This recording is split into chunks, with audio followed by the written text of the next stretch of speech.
A cult named People Above Law and Safety, or P.A.L.S, was growing in size but came to an abrupt end when its leader, Murray, disappeared just before an FBI investigation on the cult's illegal activities.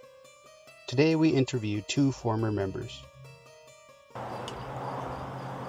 Much of my memory from my days in the cult are hazy. I don't want to say I was under some magic spell, but looking back on it, that's the way it feels.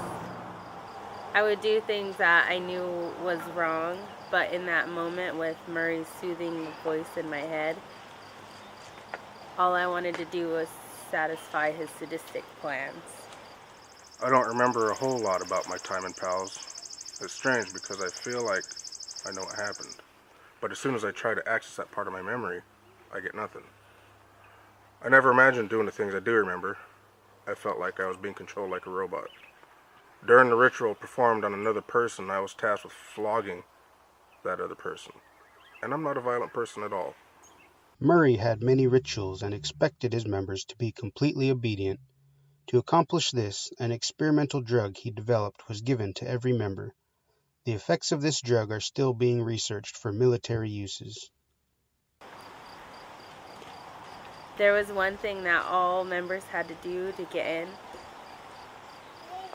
There wasn't a name for it, but it was used to pair the weak.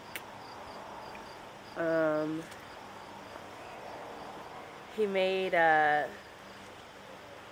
little box of bricks, stones and bricks, and every hopeful had to spend 3 days inside it. Solitary confinement style.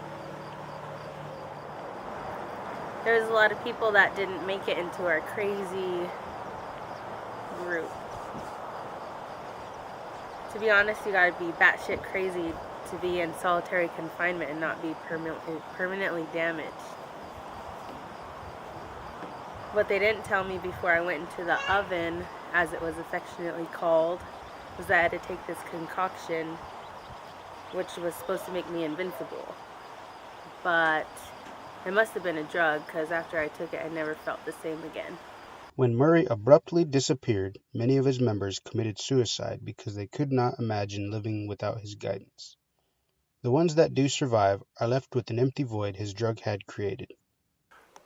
There's something amazing about the way I still feel. I still have a weird euphoric feeling about my whole time with that cult. I think I was either hypnotized or mind controlled, and I'm still getting over the effects. It's been 5 years since the cult fell apart. I'm glad it's gone, but I miss it. I'm still conflicted over the abrupt ending. Today I can't believe I was so stupid to listen to anything Murray had to say. I'm lucky I wasn't hurt or killed. If anyone I knew expressed their feelings to join the cult or be any part of the cult, I would punch them in the face and tell them to get real. Today, these two ex-members are living healthy, full lives. It's been a long, hard road to piece their world back together. Both have successfully reintegrated into society and mended relationships with their families. The FBI has chosen to not be a part of this documentary, but we have heard from an inside source that the investigation is still being conducted and our two interviewees are being scrutinized closely.